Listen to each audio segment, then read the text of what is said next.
오늘 또 그대의 최고의 날입니다. 임은미 선교사 묵상입니다. 2025년 9월 9일 화요일 최고의 날 하나님을 힘써 배우자. 미가서 4장. 나는 혈관종이라는 병이 있는지도 몰랐다. 하하. 어제 시술을 받으러 병원에 갔는데 먼저 국부 마취를 손가락에 했다. 세상에나 마취 주사가 이렇게 아픈 줄 몰랐다. 소리를 으악 으악 질렀다. 새끼손가락에 국부 마취 주사를 3번 놓았는데 이런 생각이 스쳤다. 시술할 부위가 아프지 않으려고 마취를 맞는데 그 마취 주사 자체가 이렇게 아프다니. 그러나 아픈 주사를 맞고 나니 정작 시술하는 시간에는 하나도 아프지 않았다. 때로 나는 주사를 맞거나 고통스러운 일을 당할 때 일부러 복음을 전하다가 순교하신 많은 분들의 고문을 잠깐이나마 생각해 보려고 한다. 예수님께서는 우리를 위해 십자가에 달리시기 전에 무수히 채찍에 맞으셨다. 공부한 바에 따르면 그 채찍에는 날카로운 것들이 붙어 있어서 맞을 때마다 살점이 떨어졌다고 한다. 그러니 예수님은 마취 주사도 없이 살점이 떨어지는 고통을 당하신 것이다. 내가 어제 시술을 받을 때 살점을 조금 떼어내는 과정이 있었는데 그 때문에 마취 주사를 맞았어야 했다.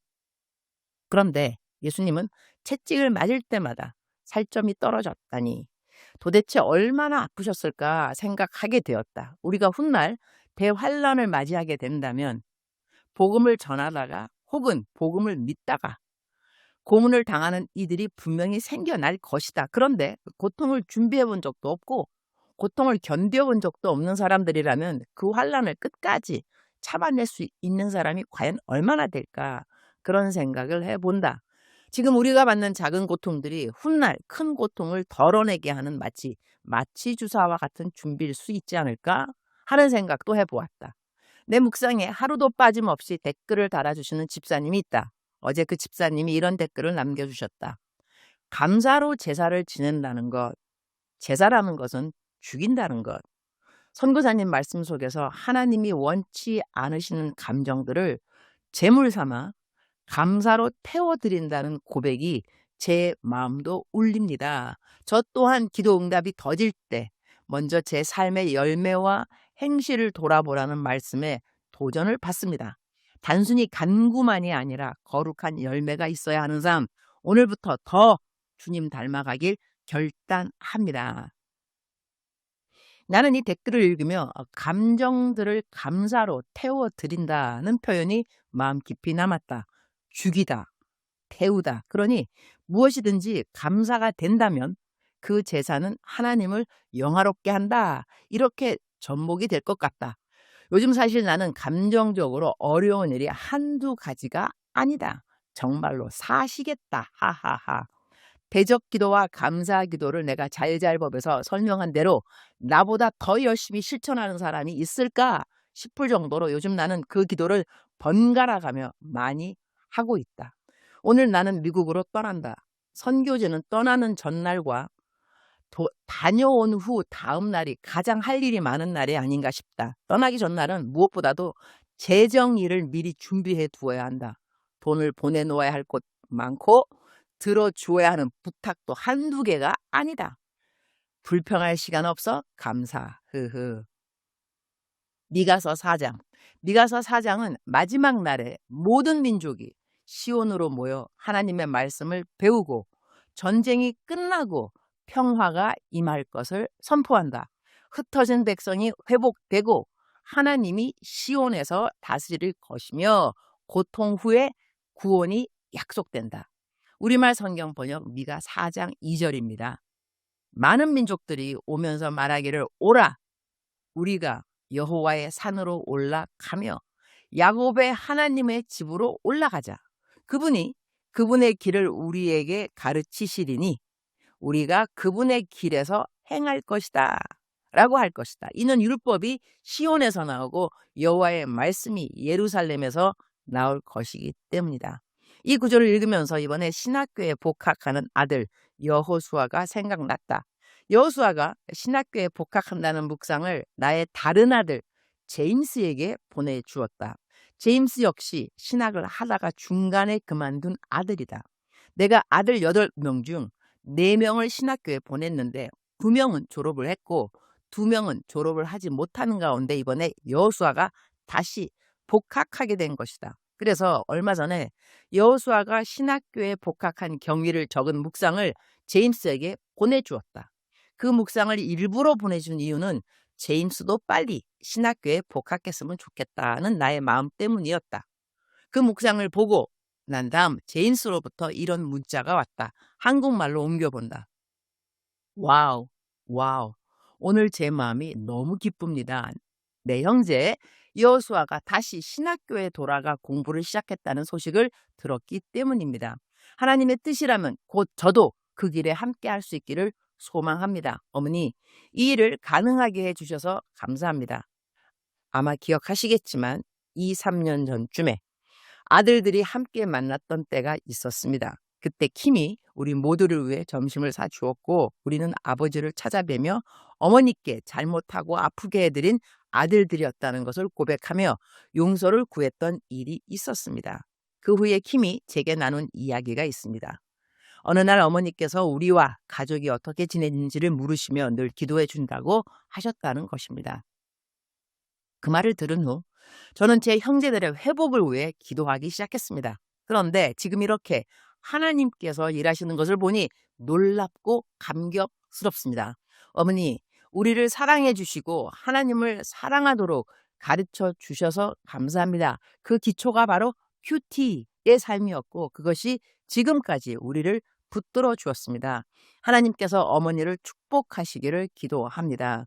그날 이후 제임스는 자신도 신학교에 복학하겠다는 뜻을 전해 주었다. 그래서 제임스 역시 여호수아와 동일하게 장학금을 주겠다고 말했다. 아래는 제임스가 보내온 글이다. 사랑하는 어머니께 저에게 사랑과 응원 그리고 이번 장학금을 받을 수 있도록 모든 것을 가능하게 해주신 어머니께 진심으로 감사드립니다. 어머니의 희생과 격려는 제게 세상 무엇과도 바꿀 수 없는 소중한 것입니다. 저는 이 기회를 최선을 다해 잘 활용하겠다고 약속드립니다. 저는 열심히 노력하고 집중하며 좋은 성과를 이루어 어머님께 기쁨을 드리겠습니다. 제가 이루는 모든 일은 언제나 어머니께서 제게 심어주신 가치의 반영일 것입니다. 저를 믿어주시고 이 길을 함께 걸어주셔서 감사합니다.